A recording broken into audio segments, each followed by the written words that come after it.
শুনি আছে ইয়াৰ radio' Gapshap 94.3 FM proud to be local আৰু মই মেঘা আছো আজিৰ এই বিশেষ অনুষ্ঠানটিলৈ আপোনাৰ কাষত আৰু মই অকলে নাই মোৰ সৈতে আছে আজি মই আমন্ত্ৰণ জনোৱা অসমৰ ভ্ৰাম্যমান জগত লগতে ছবি জগতৰ এগৰাকী বলিষ্ঠ অভিনেত্ৰী আৰু লগতে বৰ্তমান সময়ত আবাহন থিয়েটাৰৰ প্ৰযোজক প্ৰস্তুতি পৰাশৰ মই পুনতে স্বাগতম জনাইছো আৰু ইতিমধ্যে এই বৰ্ষৰ যেহেতু আৰম্ভ হৈ গৈছে নাট্যবৰ্ষ আৰম্ভ হৈ গৈছে আৰু তোমালোকৰ নাটকবিলাক ওলাই গৈছে থিয়েটাৰ এবাৰ মঞ্চয় গতিকে কেইবামাহো হ'ল আৰু ইয়াৰ পাছতে মই তথাপিতো এতিয়া শুভেচ্ছা জনাইছো আগন্তুক আমাৰ বিভিন্ন গুৱাহাটীৰ আশে-পাশেও পেণ্ডেল আছে আৰু এইবাৰ এই নাট্যবৰ্ষত কেনেকুৱা ধৰণৰ আশা কৰিব পাৰিবা কেনেকুৱা ধৰণৰ আমাৰ যিসকল দৰ্শক আছে তেওঁলোকৰ পৰা সঁহাৰি লাভ কৰিছা আসলে কি জানা মেঘা থিয়েটাৰৰ আমি এটাই জনপ্ৰিয় থিয়েটাৰ নহয় গোটেই বিশ্বজুৰি এটা খুব ডিপ্ৰেছনৰ মাজত আমি পাৰ কৰিছো ন অনাগত সময়খিনি বিগত সময়খিনি সেই সময়খিনিত প্ৰায় 2 বছৰ মানে গ্যাপ হোৱা বুলি ক'ব লাগিব আৰু একেবাৰে ষ্টপড হৈ থাকিলে ভ্ৰাম্যমান থিয়েটাৰ আৰু তাৰ পাছত এতিয়া এই বছৰ মুকলিকে আমি নাটক কৰিবলৈ সুবিধা পাইছো মুকলিকে দৰ্শকে নাটক চাবলৈ আহিবলৈ সুবিধা পাইছে হেতু নিজৰ ভিতৰতে খুব এটা মানে পজিটিভ সাইন আৰু দৰ্শকে হিলদল ভাঙি নাটক চাবলৈ প্ৰতিখন থিয়েটাৰৰ নাটক চাবলৈ আহিছে আৰু কাৰণ ভ্ৰাম্যমান থিয়েটাৰ অসমীয়া দৰ্শকৰ একেবাৰে হৃদয়ৰ কোণে কোণে সোমাই আছে থিয়েটাৰ এনেকুৱা এটা সাংস্কৃতিক মাধ্যম ভ্ৰাম্যমান থিয়েটাৰ যিটো আমি এটাই জানো যে অকল অসমত আছে অসমৰ বাহিৰত এনে ধৰণৰ ইনফ্ৰাষ্ট্ৰাকচাৰেল সিস্টেম কোটো দেখা পোৱা নাযায় আৰু খুব এটা বিৰল সাংস্কৃতিক মাধ্যম নহয় য'ত একেবাৰে অসমীয়া খিলঞ্জীয়া মানুহবোৰ সংস্থাপিত হৈ আছে আৰু সেই মানুহখিনিয়ে চলাই সেই মানুহখিনিয়ে কৰে সেই মানুহখিনিয়ে চায় অসমীয়া মানুহখিনিয়ে চায় গতিকে মুক্ত মনে যেতিয়া নিজৰ মাধ্যমটোৰ প্ৰতি মানে আমি অনুৰাগ দেখিবলৈ সুবিধা পাইছো আটাই খুব ভাল সময় এইটো আৰু আমি এই বছৰ প্ৰতিখন থিয়েটাৰে খুব আশা বুকুত বান্ধি ওলাই আহিছে দৰ্শকৰ ওচৰলৈ আৰু আমি দেখা পাইছো আৰম্ভণিৰ পৰা প্ৰতিখন থিয়েটাৰতে সেই দৰ্শকেও বহুত আশা লৈ নাটক চাবলৈ আহিছে নাটক চাই ভালো পাইছে এতিয়া আমাৰ যদি সোধা তুমি আবাহন থিয়েটাৰৰ আমি মোটামুটি জুলাইত ৰিহাৰ্চেল আৰম্ভ কৰি আমি আগষ্টত পাঠশালাত আৰম্ভণি কৰিলো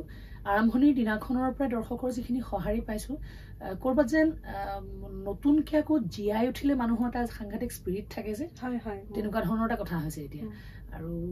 আগে পিছে ধৰিলে আৰম্ভণিৰ সময়ত অকণমান লাহে লাহে লাহে গ্ৰেজুৱেলি দৰ্শকৰ পৰিসৰটো বাঢ়ে কিন্তু এবাৰ একদম আৰম্ভণিৰ পৰাই সাংঘাতিক ধৰণৰ দৰ্শকৰ আগ্ৰহ দেখা পোৱা গৈছে নাটকখনৰ প্ৰতি সেইটো খুব নিজৰ ভিতৰতে ভাল লগা কথা এটা আৰু প্ৰস্তুতি এতিয়া জানিব বিচাৰিম যেহেতু লকডাউনৰ কথা ওলোৱা হৈছে কোভিডৰ কথা ওলোৱা হৈছে আৰু সেইখিনি সময়ৰ পৰা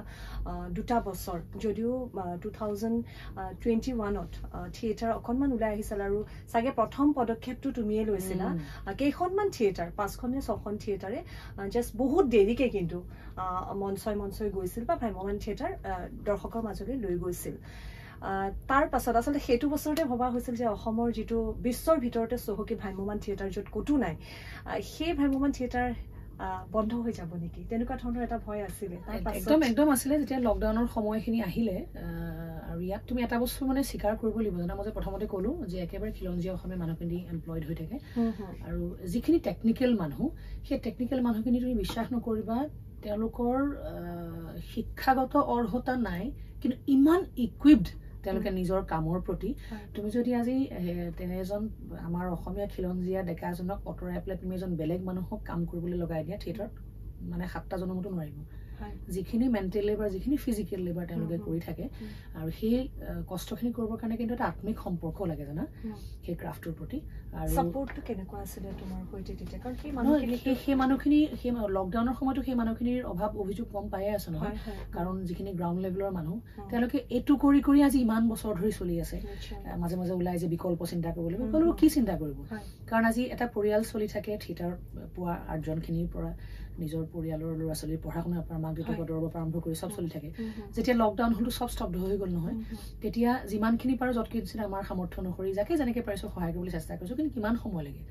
সেইটো এটা কথা থাকে গতিকে আৰু কিছু মানুহ হেৰাই গৈছে মানে ইন দ্য সেন্স বেলেগ ধৰণৰ কিবা কামত তেওঁলোকে নিয়োজিত হ'বই লাগিব উপায় নাই আটাইৰ কাৰণে সেইটো এটা খুব ভেৰি ক্ৰুচিয়েল সময় হৈছিলে নহয় এটা সময়ত এনেকুৱা হ'লগৈ যে ভ্ৰাম্যমানৰ এতিয়া মোটামুটি প্ৰায় 50-60খন থিয়েটাৰ গ্ৰুপ চলি আছে সৰু ডাঙৰ সব মিলি অসমীয়া ভাষাৰ উপৰঞ্চিও বড়ো ভাষাৰো আছে তেনেকে ধৰণে বেলেগো আছে গতিকে অন এন এভাৰেজ যদি ধৰি লোৱা এখন থিয়েটাৰত প্ৰায় 100-150 মানুহ থাকে তুমি হিচাপ কৰি লোৱাচোন কিমান মানুহ থাকিব হাজাৰ মানুহ এমপ্লয়েড হৈ আছে নহয় গতিকে তাৰ পৰা কিন্তু তুমি মোটামুটি 60-70% মানুহ নাইকিয়া হৈ গৈছিলেগে তাৰপিছত এই লকডাউনৰ সময়টোত যেতিয়া বন্ধ হৈ থাকিলে তাৰপিছত আমি চিন্তা কৰিলো যেতিয়া তুমি এতিয়া কোলাই যে যোৱা বছৰটো বহুত দেৰিকে হলো আৰম্ভ কৰাৰ সময়ত এটাই চিন্তা আছিল মানুহ পাম নাপাম আমি এতিয়া সব আছে কিন্তু মানুহৰ মেন পাৱাৰ যিটো কওঁ আমি আৰু সেই মেন পাৱাৰ ওপৰতে গোটেইখিনি চলি থাকে তেতিয়া মানে আগ বিচাৰি তেনেকে যা যোগাৰ কৰি মেলি তেনেকে মানে খুব এটা আনচাৰ্টেনিটি মাজত দেৰিকে হলো থিয়েটাৰখন আৰম্ভ কৰিম বুলি মই সিদ্ধান্ত ললো পাৰিম নোৱাৰিম মই নাজানো যে শ্ব' কৰিব পাৰিম নে নোৱাৰিম কি বা প্ৰট'কল থাকে কেনেকুৱা ধৰণৰ বহুতখিনি চেষ্টা কৰিলো কৰি আৰু এটা হৈছে কি বৰ নটৰাজৰ বস্তুটো যদি তুমি খুব ঈশ্বৰক চিন্তা কৰি ভাল কাম এটাৰ কাৰণে আগুৱাই যোৱা কাৰণ থিয়েটাৰখন চলাৰ মানে অকল প্ৰযোজকৰ নহয় এতিয়া সচৰাচৰ খুব মানুহে সমালোচনা কৰে যে থিয়েটাৰখন চলিলে প্ৰযোজকৰ লাভ হয় সেইকাৰণে তেওঁলোকে চলাব বিচাৰে কিন্তু প্ৰযোজকজনৰ বাহিৰেও যে ইমানখিনি মানুহ চলি থাকে সেইটো পাহৰি যোৱা যায় তেওঁলোকে বেক ষ্টেজ যে থাকে তেওঁলোকক দেখা নাপায় কাৰণে তেওঁলোকক উজ্জ্বল বুলি ভাবি লৈছে কিন্তু সেই মানুহখিনিৰ কাৰণে সেই থিয়েটাৰখন চলি থাকিব লাগিব কাৰণ আজি এজন প্ৰযোজকৰ ইমানখিনি সামৰ্থ্য আছে থিয়েটাৰখন নকৰিলেও বেলেগ কিবা কাম হলেও তেওঁলোকে কৰিব পাৰিব সেই মানুহখিনি নোৱাৰিব বিকল্প ৰাস্তা নাই গতিকে সেই মানুহখিনিক ৰাখি যোৱা বছৰটো যেতিয়া মই আৰম্ভ কৰিলো তাৰ পাছতে 2-3জন প্ৰযোজক ওলাই আহি প্ৰায় মোটামুটি 6-7খন মান থিয়েটাৰ সৰু ডাঙৰ মিলি আমি গোটেই বছৰটো মোটামুটি এটা বহুত প্ৰট'কল ৰাখি মেলি আমি আৰম্ভ কৰিলো বা তেনেকে ধৰণে নাটক শেষো কৰিলো সেই যে এটা সাহস পালে মানুহখিনি যে থিয়েটাৰ আকৌ হ'ব বুলি সেই মানে সপোনটোৰ কাৰণে এই বছৰ বিশ্বাস কৰিবা গোটেই থিয়েটাৰসমূহ ওলাই আহিছে এই বছৰ সব মানুহে ইনভলভ হৈছে এই বছৰ আকৌ মানুহখিনি যদি বেলেগ কিবা কামত গৈছে তেওঁলোকে আকৌ নিজৰ ভাল পোৱা কামটোলৈ উভতি আহিছে গতিকে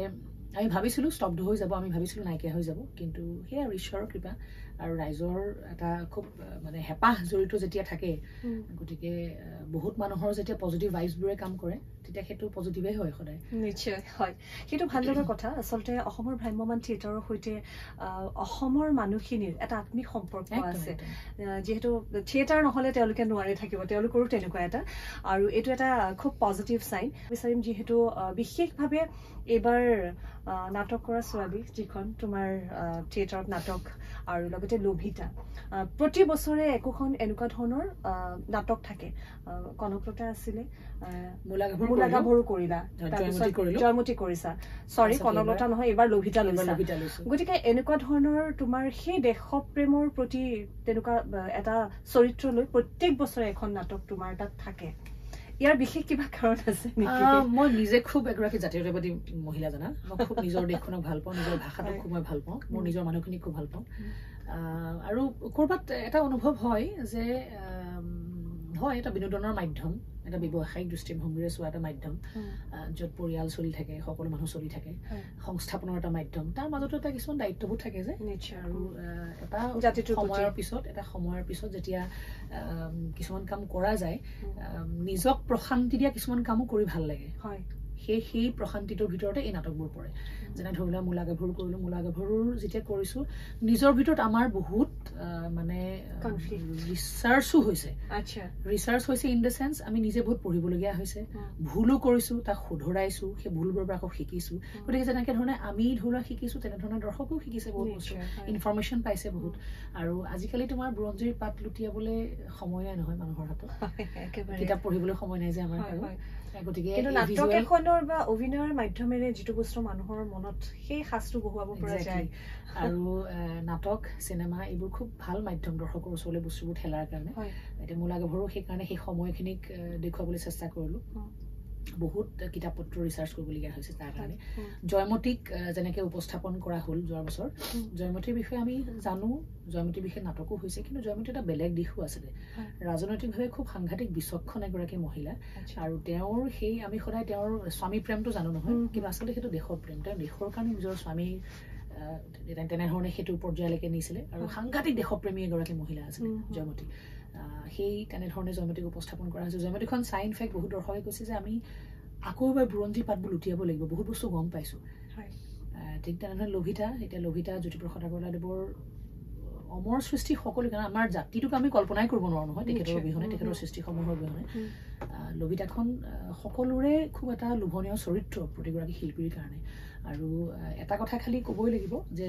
তেখেতৰ যিহেতু নাটক বহুত আগতে লিখা আৰু সেইসমূহ নাটক দুখন মঞ্চৰ কাৰণে ৰিলেট কৰি লিখা হোৱা নাছিলে গতিকে আমি এটা ভ্ৰমণৰ মঞ্চত আনিবৰ কাৰণে বহুত কিছু সালসলনি দৰকাৰ হয় যিখিনি আমি কৰিব নোৱাৰো তেখেতৰ নাটকত আমাৰ নিৰ্দিষ্টতা নাই আৰু বহুত সংখ্যক চৰিত্ৰ ভ্ৰমণত সিমানখিনি চৰিত্ৰ অনাটোও সম্ভৱপৰ নহয় গতিকে আমি সেই একে নামৰ আলম ৰাখি গোটেই পৰিৱেশটো সেইটোৱেই তেওঁ যিখিনি কথা বক্তব্য কাৰণ জ্যোতিপ্ৰসাদে সদায় কৈছিলে যে ৰূপান্তৰ তেওঁ সদায় কৈছিলে শিল্পী মই তিনিও কালৰ গতিকে তেওঁ সদায় সেই ৰূপান্তৰতে বিশ্বাস কৰা এগৰাকী শিল্পী আছিলে গতিকে তেখেতৰ সেই সৃষ্টিখিনিক তেখেতৰ সংগীতখিনিক ৰাখি গোটেই সেই পটভূমিটো সেই একেটা ৰাখি আমি বেলেগ ধৰণে বনাবলগীয়া হৈছে আৰু এটা খুব মানে আমি খুব সুখী হৈছোঁ বহুত মানুহে বিশেষ কিছুমান ব্যক্তিয়ে নাটকখন চাই আহি এনেধৰণেও কৈছে যে যদি জ্যোতিপ্ৰসাদ আগৰৱালাদেৱে লভিতাখন এতিয়া কৰিলে চাগে এনেধৰণেই কৰিলেহেঁতেন সেইটো আমাৰ কাৰণে বহুত ডাঙৰ কথা আৰু যেতিয়া দৰ্শকে নাটকখন চাই শেষত থিয় হৈ যেতিয়া হাত চাপৰি বজায় সেইটো এটা ডাঙৰ আমাৰ কাৰণে খুব গৌৰৱৰ মানে মুহূৰ্ত এটা হয় আমাৰ কাৰণে নাটকখনৰ সফলতা বুলি নাটকখনৰ সফলতা নহয় জানা আমাৰ জাতিটোৰ যিখিনি মানুহৰ আমাৰ পুৰণা বস্তুবোৰৰ প্ৰতি আমাৰ নিজৰ ৰুটটোৰ প্ৰতি ভেটিটোৰ প্ৰতি শিপাডালৰ প্ৰতি যিখিনি মৰম চেনেহ আমি মাজে মাজে ভাবোঁ পাহৰি গৈছো নেকি আমি নিজক বাৰু কিন্তু এই নাটকবোৰে এই বস্তুবোৰে আকৌ আমাক ৰিভাইভ কৰে যে নহয় আমি পাহৰা নাই যেতিয়া আমাৰ সেই সময়টো আহে তেতিয়া আমাৰ কিন্তু মনৰ ভিতৰত সেই জাতিটোবোধ বা সেই আমাৰ আত্মিক যিটো প্ৰেম আমাৰ নিজৰ শিপাডালৰ প্ৰতি সেইটো দেখা পোৱা যায় গতিকে সেইকাৰণে এনেকুৱা ধৰণৰ নাটকবোৰ কৰি ভাল লাগে গতিকে অনাগত দিনতো এনেকুৱা এখন নাটক বিভিন্ন ধৰণৰ আছেতো বহুত বিষয় আছে এখন কৰি যাম বুলি ভাবিছোঁ আৰু চেষ্টা কৰোঁ সদায় আবাহনত যিকেইখন নাটকে এতিয়া মই বিশেষকৈ মই দায়িত্ব লোৱাৰ পৰা যাতে তিনিখন নাটকতে কিবা এটা অন্তত বাৰ্তা দৰ্শকে পাওক আৰু মাজতে সেই নাটকৰ ওপৰতো যথেষ্ট পৰিমাণে সমালোচনা হ'বই স্বাভাৱিক কথা এটা কিন্তু মই সদায় চেষ্টা কৰিছোঁ যাতে অকল বিনোদনৰ মাধ্যম বুলি নধৰি সামাজিক বাৰ্তা এটা থাকক নাটকখনৰ যোগেদি ভাল সংলাপ কিছুমান থাকক এইবাৰ এখন নাটক আছে অগ্নিকন্যা ৯০ দশকৰ পিছৰ পৰা এটা সামাজিক চেঞ্জ হৈছে নহয় আমাৰ সাংঘাতিক ধৰণৰ এটা সালসলনি হৈছে আমি এটাই জানোৱেই আমাৰ মানসিক সালসলনি হৈছে বিবেক বুদ্ধিৰ সালসলনি হৈছে আমি নিজক আকৌ বেলেগ ধৰণে চাবলৈ চেষ্টা কৰিছোঁ সমাজখনক আমি বেলেগ ধৰণে চাবলৈ চেষ্টা কৰিছোঁ ভালৰ কাৰণে হৈছে নে বেয়া কাৰণে হৈছে মই নকওঁ নিজৰ বিচাৰ্যৰ বিষয় কিন্তু সেই সলনিখিনিৰ কাৰণে কি হৈছে আচলতে সেই তেনেধৰণৰ বৰ সুন্দৰ সংলাপ কিছুমান আছে অগ্নিকন্যা আৰু বাকী নাটক কৰা ছোৱালী এতিয়া যদি মই যদি মঞ্চখন আজিৰ পৰা যদি মোক কোনোবাই জোৰ দিছে তুমি আজিৰ পৰা অভিনয় কৰিব নোৱাৰা মোৰ কাৰণে কি হ'ব তোমাক যদি কয় তুমি আজিৰ পৰা তোমাৰ শ্ৰোতাৰ ওচৰলৈ যাব নোৱাৰা কেনেকুৱা ধৰণৰ হ'ব এটা মানে সেই ফিলটো কেনেকুৱা হ'ব সেই ফিলটোকে আছে নাটক কৰা ছোৱালীত আৰু মই যিমান মানুহৰ মাজত থাকোঁ সিমান মই মানুহৰ কথাবোৰ শুনিবলৈ চেষ্টা কৰোঁ বহুত ঠাইত দেখা পোৱা যায় জানো এতিয়া আইদেউ সন্দিকৈ এটা সময়ত যেতিয়া নাটক চিনেমা কৰিবলৈ ওলাই আহিছিলে তেওঁক এঘৰীয়া কৰিছিলে সেই পৰিৱেশ কিন্তু আজিও আছে সমাজত বহুত জেগাত যাওঁ বহুত ছোৱালী আহি কয় নাচৰ কাৰণে দুৰ্বাৰ হেঁপাহ অভিনয়ৰ কাৰণে দুৰ্বাৰ হেঁপাহ ঘৰত নিদিয়ে বিভিন্ন কাৰণত ঘৰত নিদিয়ে এতিয়াও ক'ৰবাত তোমাৰ ল'ৰা এটাই নাটকখন কৰিবলৈ গ'লে ইমান প্ৰশ্ন নহয় কিন্তু ছোৱালীজনী ৰাতি যদি ৰিহাৰ্চেল কৰিবলৈ যায় কেইটা বজাত ঘূৰি আহিবি কি হ'ব কি নহ'ব অগণন প্ৰশ্ন ঠিকে আছে বাৰু এটা ছ'চিয়েল বাইণ্ডিং আমাক লাগিবই তথাপিতো কিন্তু সেই যে প্ৰশ্নবোৰ হয় ডিভিজনবোৰ যে হয় সেইবোৰৰ ওপৰতে নাটক কৰা ছোৱালী আৰু পিতৃকন্যাৰ কিছুমান আৱেগিক মুহূৰ্ত আছে জাগাতে মানুহে নাটকখন চাই ভাল পাইছে জাগাতে তুমি চাম বুলি কৈ আছে নিশ্চয় খুব চোৱাৰ হেঁপাহ আচলতে নাটক কৰা ছোৱালী আৰু সেইকাৰণে আপোনাকো কওঁ যদি আপুনি এই দিশটোৰ সৈতে জড়িত হৈ আছে এবাৰ আহক নাটক কৰা ছোৱালী চাব যিহেতু ২৪ তাৰিখৰ পৰা ২৪ তাৰিখ ২৪, ২৫, ২৬, ২৭ গণেশগুৰি খেলপথাৰত আছে ২৪ তাৰিখে আমি লভিতাখন কৰিম মাত্ৰ লভিতাখন ৩টা দৰ্শনী দিয়া হৈছে আৰু তাৰপিছত ২৫, ২৬ তাৰিখে আমি নাটক কৰা ছোৱালীখন কৰিম ২৭ তাৰিখে আমি অগ্নিকন্যাখন কৰিম আচ্ছা অগ্নিকন্যাখন মানে তিনিটা শ্ব' গতিকে আপোনাৰ সুবিধা অনুযায়ী আপুনি যিকোনো এটা শ্ব' ২৫-২৬ আমি ৪টা শ্ব' কৰিম মেটিনি শ্ব' ৰাখিছোঁ আমি ৩ বজাৰ পৰা আচ্ছা তাৰপিছতে ৫ বজাৰ তেতিয়াহ'লে এইটো ভাল খবৰ আৰু মেটিনি শ্ব' থিয়েটাৰ চাবলৈ পোৱা নাযায় কিন্তু এইবাৰ মেটিনি শ্ব' চাবলৈ পোৱা যাব আমাৰ কাৰণেও সুবিধা সেইটো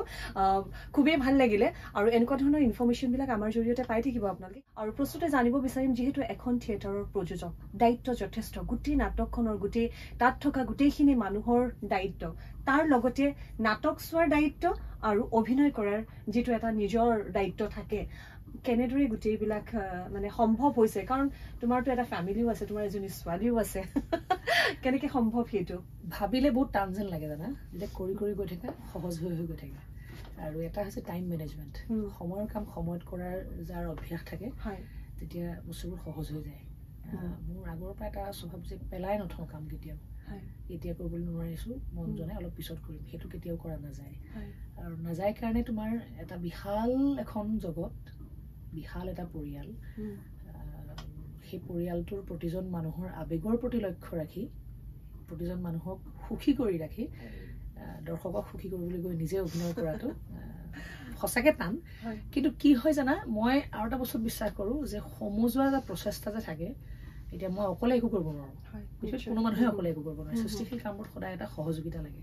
আৰু সেই সহযোগিতা প্ৰতিজন মানুহৰ থাকে এতিয়া অকল মঞ্চত যিকেইজনে অভিনয় কৰি থাকে অকল তেওঁলোকৰে সহযোগিতা নহয় মঞ্চৰ পিছফালে যিখিনি মানুহ থাকে তেওঁলোকৰো সহযোগিতা অপৰিসীম নাটকখন সফল কৰাৰ কাৰণে মিউজিকৰ যিখিনি মানুহ থাকে আৰু আবাহন থিয়েটাৰত মই এটা পৰিৱেশ সৃষ্টি কৰিছোঁ যেতিয়াৰ পৰা মই দায়িত্ব লৈছোঁ আমি এটা বৃহৎ পৰিয়াল ইয়াত কোনো ধৰণৰ কোনো মালিক নহয় কোনো কৰ্মী নহয় এটা বৃহৎ পৰিয়াল প্ৰতিজনেই আবাহনৰ মালিক প্ৰতিজনৰে নিজৰ এখন থিয়েটাৰ সেই এটা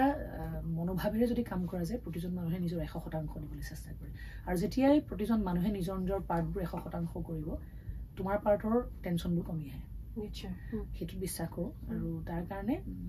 আৰু মোৰ ক্ষেত্ৰত অলপ ভালো হৈছে ইনফেক্ট মই কাম থাকোৱেই নহয় এনিটাইম এজন বেলেগ প্ৰযোজকে বাহিৰত থাকে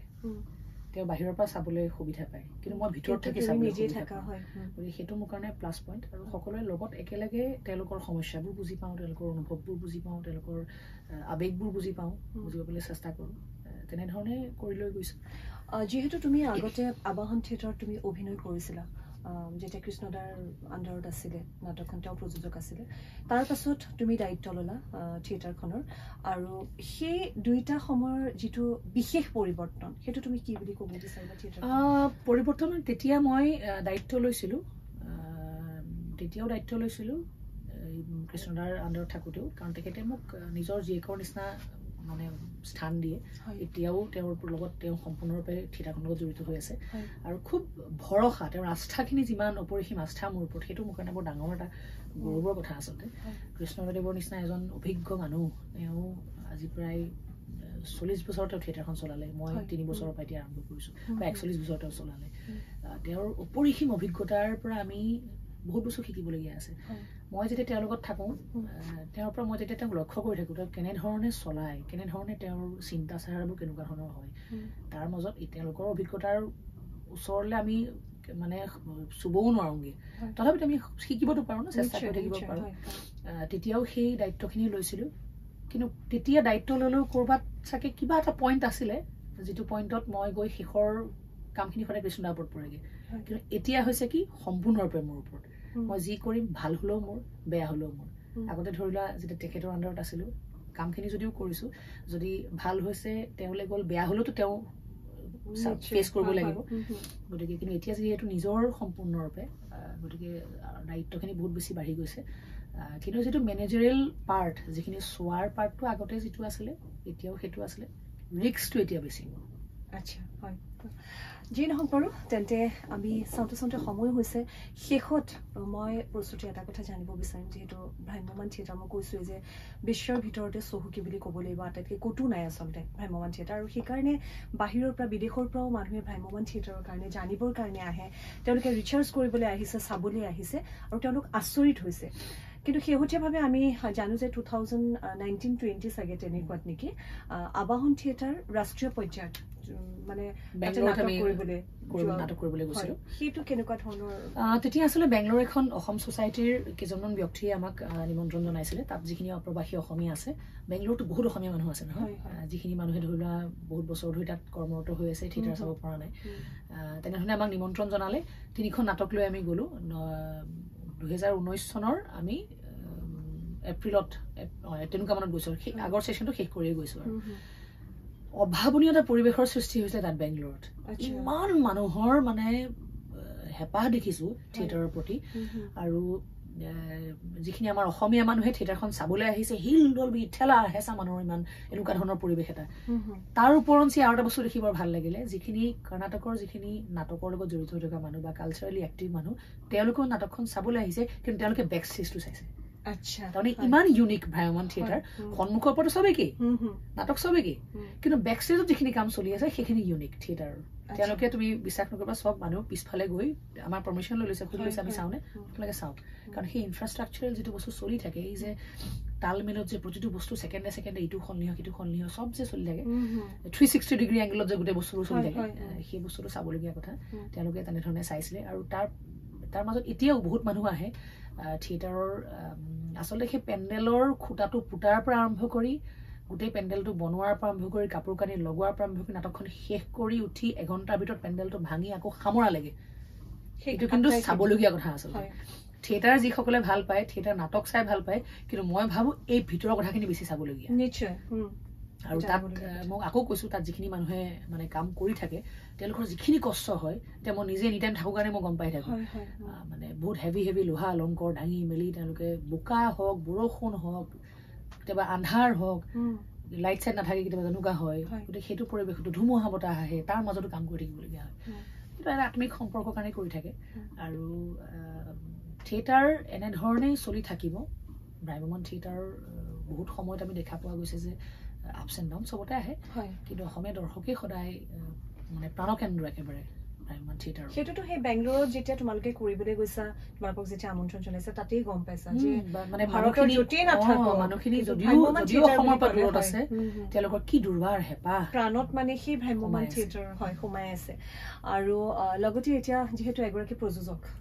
প্ৰযোজক গোষ্ঠী যিটো প্ৰত্যেকখন থিয়েটাৰৰ প্ৰযোজক আছে প্ৰযোজক গোষ্ঠী বুলি কৈছো মই সেইকাৰণে তেওঁলোকৰ ভ্ৰাম্যমান থিয়েটাৰৰ প্ৰতি বা ভ্ৰাম্যমান থিয়েটাৰৰ সেই পৰিয়ালৰ প্ৰতি বিশেষ কি আৰু অনাগত দিনত কৰিবলগীয়া আছে বুলি তুমি ভাবা যাৰ জৰিয়তে তাত জড়িত হৈ থকা সেই লোকখিনিৰ ভৱিষ্যতটো সুৰক্ষিত হয় কৰিবলগীয়াটো কাম বহুত আছে যিখিনি মানুহে ইয়াত মানে ইনভলভ হৈ থাকে তেওঁলোকৰ কাৰণে কৰিবলগীয়া বহুত আছে কিন্তু এটা নিয়ম মাফিক কিছুমান কাম কৰিবৰ কাৰণে আৰু বহুত নিয়মৰ দৰকাৰ হয় যিখিনি বস্তু থলুৱা উদ্যোগ থলুৱা মানুহ থলুৱা উদ্যোগৰ কাৰণে বহুত বস্তুত সীমাবদ্ধ হৈ যায় আৰু এটা যিহেতু ভ্ৰাম্যমান শব্দটোৱে বহুত বস্তু বহন কৰি থাকে প্ৰবহমান যিটো বৈ থাকে ৰৈ নথকাৰ কাৰণে কি হয় ইয়াত মানুহখিনি যেতিয়া তোমাৰ 9-10 মাহৰ কাৰণে এগ্ৰিমেণ্ট হয় আকৌ এখন বেলেগ থিয়েটাৰলৈ যায় এমপ্লয়াৰ এণ্ড এমপ্লয়ী যিটো ৰিলেশ্যনশ্বিপ সেই ৰিলেশ্যনশ্বিপটো স্থায়ী নোহোৱাৰ কাৰণে বহুত কাম কৰিবলৈ অকণ অসুবিধা হয় কিন্তু মই ভাবোঁ মানে এতিয়া মই নিজে এগৰাকী প্ৰযোজক হৈহে মই সেইখিনি কথা ক'ব পাৰিম ব্যক্তিগত অনুভৱৰ পৰা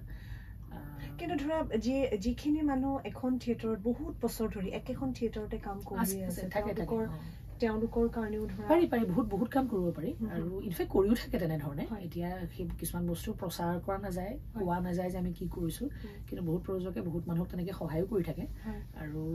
এতিয়া থিয়েটাৰত যে আজি ধৰিলা বছৰ কিছুমান মানুহে 20 বছৰ কিবা 20 বছৰ 21 বছৰ 25 বছৰ ধৰি পেলাই এখন থিয়েটাৰতে আছে কিয় আছে কাৰণ তেওঁলোকৰ সেই আস্থাটো আছে কাৰণে আছে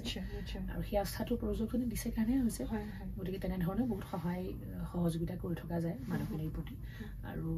মই ক'লো এটা তালমেলত চলি থাকে নহয় গোটেই বছৰটা ইণ্টাৰডিপেণ্ডেণ্ট ৰিলেশ্যনশ্বিপ তেওঁলোকৰ সেই থিয়েটাৰখনৰ প্ৰতি সেই আৱেগটো থাকে প্ৰযোজকজনৰ সেই মানুহখিনিৰ প্ৰতি আৱেগটো থাকে এতিয়া মোৰ লগত যিখিনি মানুহ ধৰিলে আজি মই নিজে লোৱাৰ পৰা চলি আছে আবাহনৰ পৰা সেই মানুহখিনি নাযায় তেওঁ থাকেই আছেই মোৰ মানুহখিনি টেকনিকেল মানুহেই হওক আৰ্টিষ্টৰ ক্ষেত্ৰতে কওঁ বা গ্ৰাউণ্ড লেভেলৰ মানুহখিনিয়ে হওক কাৰণ তেওঁলোকৰ সুখ দুখ মোৰ কিবা সমস্যা আছে তেওঁলোকৰ সমস্যা গতিকে সেই যে এটা মানে খুব সুন্দৰ এটা সম্পৰ্ক থাকে মানুহৰ মাজত সেই সম্পৰ্কটোৱে বহুত বস্তু সহজ কৰি দিয়ে নহয় তেওঁলোকৰ কাৰণে কৰিবলৈও সহজ কৰি দিয়ে আৰু সময়ে সেইখিনি সহায় সহযোগিতা কৰি থকা যায় কিন্তু যিটো ধৰি লোৱা এতিয়া কিছুমান বস্তু থাকে ইঞ্চুৰেঞ্চৰ কথা কিছুমান থাকে পেঞ্চনৰ কথা কিছুমান থাকে সেই তেনেকুৱা ধৰণৰ বস্তুবোৰৰ ক্ষেত্ৰত অলপ পিছ পৰি আছো আমি আৰু সেইটোৱেই মই তোমাক ক'লো যে যিহেতু থলুৱা উদ্যোগ বুলি কোৱাৰ লগে লগে কিছুমান বস্তুৰ পৰা আমি মানে কৰিবলৈ কোনো অসুবিধা হৈ যায় অনাগত দিনত সেইখিনিও হ'বগে লাহে লাহে নিশ্চয় আমি আশাবাদী আৰু যিয়ে নহওক শেষত মই এটা কথা নিশ্চয় আপোনাক জনাম যিহেতু 24 তাৰিখে আছে 24 ছেপ্টেম্বৰত লভিতা নাটকখন গণেশগুৰিত আছে গণেশগুৰিত পেণ্ডেল আছে গম পোৱা নাই যে লভিতাখন হ'ব তেওঁলোকক উদ্দেশ্যও এটা অনুৰোধ যে এটলিষ্ট লভিতা নাটকখন চাবলৈ আহক আপোনালোকে আৰু নিজৰ ল'ৰা ছোৱালীকো লৈ আহক এটা শিক্ষামূলকো হয় এনেধৰণৰ নাটকসমূহ অকল ব্যৱসায়িক দৃষ্টিভংগীৰ পৰা মই কোৱা নাই কিন্তু এটা দায়িত্ববোধৰ পৰা মই কৈছোঁ যে লভিতা নাটকখন অন্ততঃ চাবলৈ আহক 24 তাৰিখে 3টা দৰ্শনী আছে আৰু যিমান পাৰোঁ সিমান যদি মানুহে চায় তেতিয়াহ'লে আৰু লভিতাখনৰ যোগেদি আচলতে আমি এটা শ্ৰদ্ধাঞ্জলি জনাইছোঁ পৰজ্যোতি প্ৰসাদ আগৰৱালাদেৱক কাৰণ তেখেতক মই ক'লোৱে যে তেখেতৰ সৃষ্টিসমূহৰ অবিহনে আমি কল্পনাই কৰিব নোৱাৰোঁ আমাৰ জাতিটোক গতিকে আমাৰ এটা ক্ষুদ্ৰ প্ৰয়াস এইটো আৰু সেই প্ৰয়াসৰ অংশীদাৰ হ'বলৈ আটাই আহক 24 তাৰিখে লভিতা চাবলৈ নিশ্চয় আৰু আপোনাৰ নিজৰ সন্তানক আমাৰ যি ইতিহাসত আমি কিমান চহকী সেই কথাও সেইদিনাখনেই জানিব পাৰিব গতিকে আপোনাক জনালোঁ আবাহন থিয়েটাৰৰ এইবাৰ যি প্ৰস্তুতি কেনেকুৱা ধৰণৰ কি নাটক লৈ এইবাৰ ওলাই আহিছে সেই আটাইখিনি কথা আৰু বাকীখিনি জানিবলৈ আমি আছোঁ আপোনাক জনাবলৈ তেন্তে আজিলৈ মই মেঘাই ইমানতে এই সময়ৰ পৰা বিদায় লৈছোঁ আৰু প্ৰস্তুতি বহুত বহুত ধন্যবাদ যিহেতু শ্ব' চলি আছে আৰু ইমান দূৰৰ পৰা আহিছা এই সময় দিছা তাৰ বাবে থেংক ইউ ছ' মাছ ধন্যবাদ মেঘা তোমাক বহুত বছৰৰ মূৰত লগ পালোঁ আৰু আচলতে শ্ৰোতাসকললৈও মোৰ বহুত ধন্যবাদ তোমালোকৰ এনেকুৱা ধৰণৰ ষ্টেচনৰ যোগেদি আমি বহুত কথা মনৰ কথা ক'ব পৰা যায় সেইখিনি কথা কোৱাৰ সুবিধাকণ দিয়াৰ কাৰণে ধন্যবাদ জনাইছোঁ তাকে পুনৰবাৰ 24 তাৰিখৰ পৰা গণেশগুৰিত গোপালবৰু খেলপথাৰত আবাহন থিয়েটাৰ চাবলৈ আমন্ত্ৰণ জনালোঁ আমি হয় তেন্তে আজিলৈ আমি ইমানতে বিদায় লৈছোঁ মাত্ৰ শুনি থাকিব radio' Gapshap 94.3 FM proud to be local